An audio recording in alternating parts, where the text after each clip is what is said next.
Rail দুর্ঘটনায় ক্ষতিগ্রস্ত পরিবারগুলির হাতে আর্থিক সাহায্যের চেক তুলে দিল রাজ্য সরকার। বুধবার নেতাজি ইন্ডোর স্টেডিয়ামে তাদের হাতে চেক তুলে দিয়েছেন মুখ্যমন্ত্রী মমতা বন্দ্যোপাধ্যায়।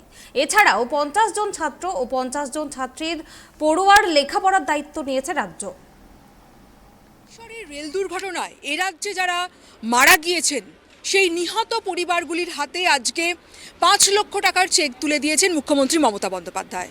যারা আহত হয়েছেন তাদের হাতে 1 লক্ষ টাকার চেক দিয়েছেন তিনি, এবং সেই সঙ্গে যারা কম আহত হয়েছে তাদের হাতে 50,000 টাকা, এবং যারা এই মুহূর্তে ট্রমায় রয়েছে তাদের হাতে 10,000 টাকা দিয়েছে রাজ্য সরকার।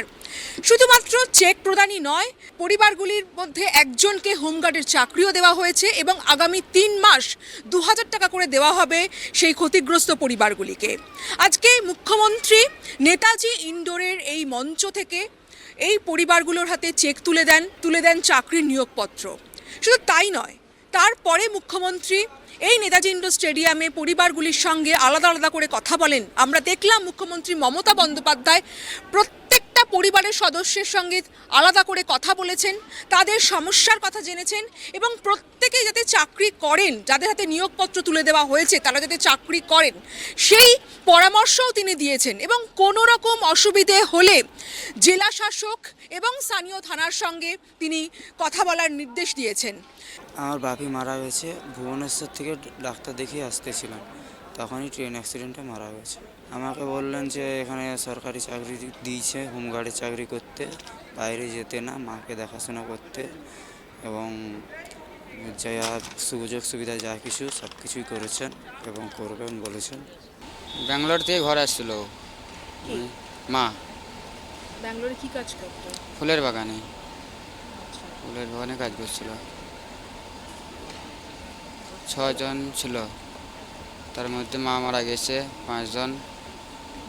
এখন ঠিক আছে, হালকা হাসপাতালে ভর্তি ছিল। আজকে রাজ্য সরকার তোমাকে চেক দিল? হ্যাঁ, চেক দিয়েছে। কত টাকা চেক দিয়েছে? 5 লাখ। আর চাকরি? হোমগার্ডে চাকরি করবে তো? হ্যাঁ, চাকরি করব। আমরা অনেক খুশি, মুখ্যমন্ত্রীকে অনেক ধন্যবাদ জানাই। যেভাবে আমাদের পাশে দাঁড়িয়েছে পুলিশ থেকে আপনার ব্লক সভাপতি, মুখ্যমন্ত্রী, আমরা অনেক ওকে অভিনন্দন জানাই।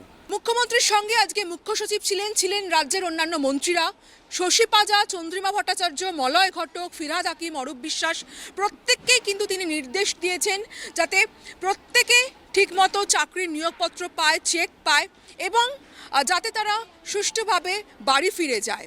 আজকে এই মুখ্যমন্ত্রীর মানবিকতায় যারা এখানে এসেছিলেন, যে সমস্ত ক্ষতিগ্রস্ত পরিবারগুলি এখানে এসেছিলেন, তারা অত্যন্ত খুশি, এবং মুখ্যমন্ত্রীর এই উদ্যোগকেও তারা সাধুবাদ জানিয়েছে। ক্যামেরায় স্বপন রায়ের সঙ্গে দেবযানী সরকার, ট্রাইব টিভি, কলকাতা।